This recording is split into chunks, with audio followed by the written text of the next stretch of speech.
Hey guys, welcome to my first Blender tutorial. Today we're going to be looking at a pretty common use case.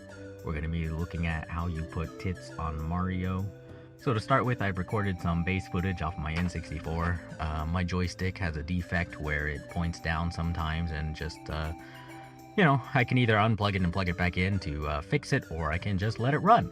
And in this case, I thought it would be useful to get some slow walking motion to motion track some tits on top of.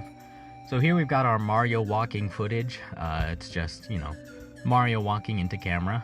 And if you're new to this, you might think that his overalls, the buttons on them, make good tracking points for the nipples. However, they are too close to Mario's chest.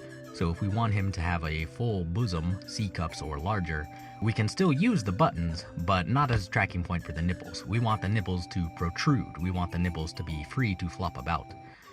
So we can use the buttons as a tracking point for the middle base of the breast, and we can add a soft body modifier to the breast. This will allow the breast to deform naturally in the physics simulation.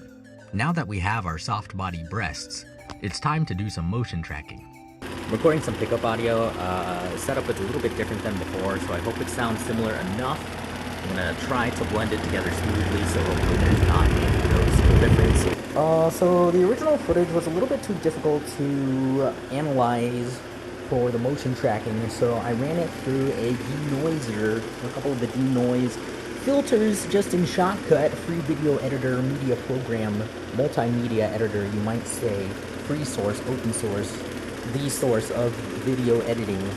And we're going to add some collision modifiers to the soft body breasts so that they can bounce off of each other instead of clipping through. You'll notice that the gravity in my scene is a little bit off. That's because I don't know how to orient the camera. Just can't do it. The tracking points can be almost anything as long as they follow that same point in space consistently. The more tracking points we add, especially of different angles and distances, the more data Blender has and can more accurately calculate the distance from camera to nipple. You may find it helpful to create a plane track, but it's a bit complicated and I don't like to talk about it. So the actual motion tracking part is pretty hard. You're going to want to add a lot of trackers so that you get a lot of good data on the scene for the camera to solve. I use the detect features button. There's a lot of parameters here that you can play around with to get good settings that work well for you. And if we can just put those into the scene, then the camera solver will be able to tell us exactly where everything is in relation to the camera, how the camera is moving, where things are, the angle, the distance, and we'll be able to add pretty much whatever we want into the scene. Now that we have our tracking points, we can simply parent the breasts to the motion tracking to have them follow along Mario in 3D space.